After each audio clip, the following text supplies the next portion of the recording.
सावज टप्प्यात आलाय, थोडीशी वाट पहा। सोलापुरातल्या कार्यक्रमात मंत्री जयकुमार गोरे यांचं वक्तव्य। सातारा जिल्ह्यातल्या मोठ्या नेत्याकडे रोख असल्याची चर्चा। पुण्यातल्या कृषी महाविद्यालयात माणिकराव कोकाटे यांच्या कार्यालयाला विरोध। विद्यार्थी, प्राध्यापक आणि काही राजकीय पक्षांचा आक्षेप। 2 कोटी रुपये खर्चून कार्यालयाचं काम सुरू। न्यायाधीश यशवंत वर्मांच्या निवासस्थानी सापडलेल्या रोख रकमेप्रकरणी सुप्रीम कोर्टाकडून चौकशी समिती नियुक्त। 14 मार्च रोजी घडलेल्या घटनेची सरन्यायाधीशांकडून गंभीर दखल। बच्चू कडूंचं रायगडच्या पायथ्याशी सुरू असलेलं अन्नत्याग आंदोलन मागे।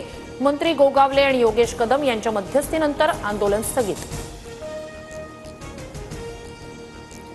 उपमुख्यमंत्री अजित पवार नांदेड जिल्ह्याच्या दौऱ्यावर। नांदेड ते नरसी रस्त्यावरील मारतळा गावात खारीक खोबऱ्याचा हार घालत अजित पवारांचा सत्कार। मुंबईतल्या अतिवृष्टीची माहिती 6 तास आधीच मिळणार। नवीन रडार आणि 139 स्वयंचलित हवामान केंद्रांची उभारणी। मनुष्यहानी आणि आर्थिक नुकसान टाळण्यास मदत होणार। नांदेड जिल्ह्यात रात्री अवकाळी पावसाची हजेरी। वादळी वाऱ्यानं गहू, ज्वारी आणि हरभरा पिकांचं नुकसान। हातातोंडाशी आलेला घास हिरावल्यानं शेतकरी अडचणीत। मुंबईत मध्य आणि पश्चिम रेल्वेवर आज मेगा ब्लॉक। मध्य रेल्वे मार्गावर माटुंगा ते मुलुंड, तर पश्चिम रेल्वे मार्गावर चर्चगेट ते मुंबई सेंट्रल ब्लॉक असणार।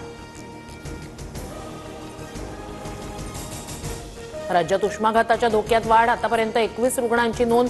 सर्वाधिक उष्माघाताचे रुग्ण गडचिरोलीत। सार्वजनिक आरोग्य विभागाकडून नागरिकांना खबरदारीचा इशारा। मुंबईला पाणी पुरवठा करणाऱ्या 7ही धरणातील पाणीसाठा 39% बीएमसीकडून आधीच राज्य सरकारकडे राखीव साठ्याच्या वापरासाठी विनंती।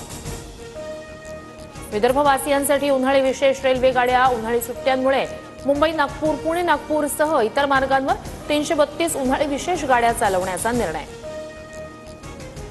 आयपीएलमध्ये आज 2 लढतींचा थरार। दुपारी 3:30 वाजता हैदराबाद विरुद्ध राजस्थानची लढत। संध्याकाळी 7:30 वाजता मुंबई विरुद्ध चेन्नईचा हाय व्होल्टेज सामना रंगणार।